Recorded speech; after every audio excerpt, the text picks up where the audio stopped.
Hey everybody, welcome to my TestFlix talk. My name is Bas Dijkstra and I am the Director of International Academy at Inspire Testing. And today I'd like to talk to you about a phenomenon called no-code or codeless automation and how I think there's no such thing as no-code automation. So over the last couple of years especially, we've seen a lot of tools coming onto the market that claim that you don't need dedicated programming skills anymore to be able to use them. You don't need to know how to write code. Basically, they're claiming that everybody can automate using those tools. But is that really true? Do these tools really enable everybody to automate? In my experience, there's no such thing as a free lunch.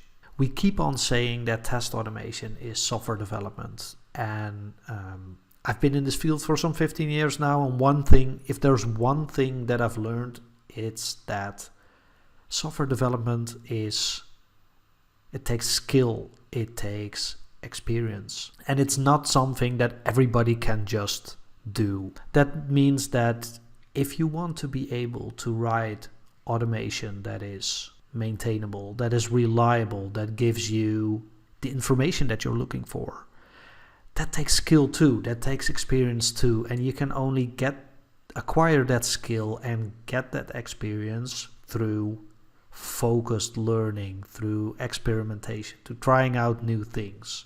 And that takes time, and that takes effort, it takes dedication.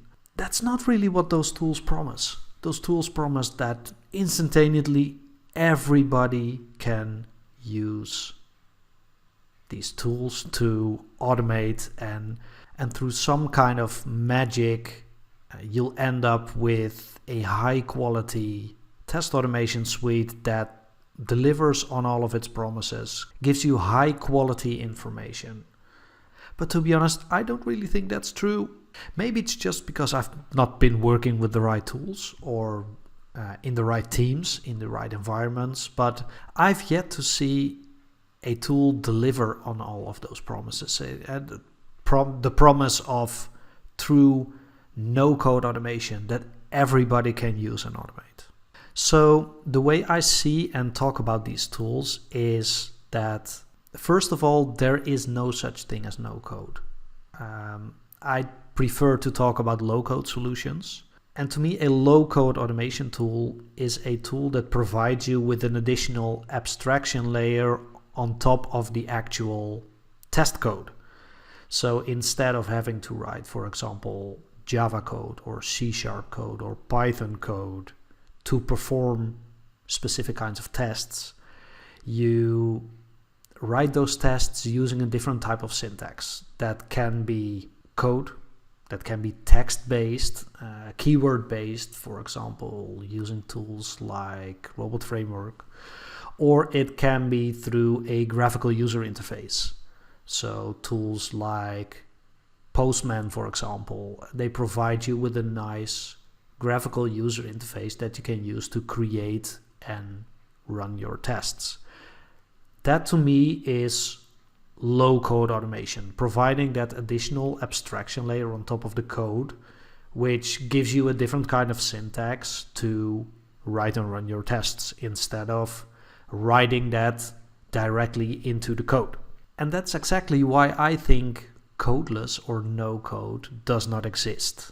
There is no such thing as codeless or no code automation, because in the end it's all code. You're writing software, and your automated tests, they are software, they are code.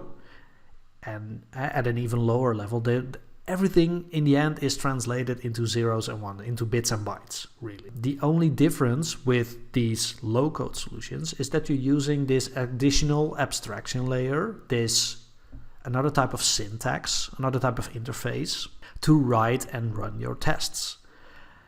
But that doesn't mean it's not still code in the end. It's just, again, a different syntax, which under the hood is translated into code, and then into machine code, and then into bits and bytes, and then into electrical pulses. It's not that I have a problem with these low-code tools per se.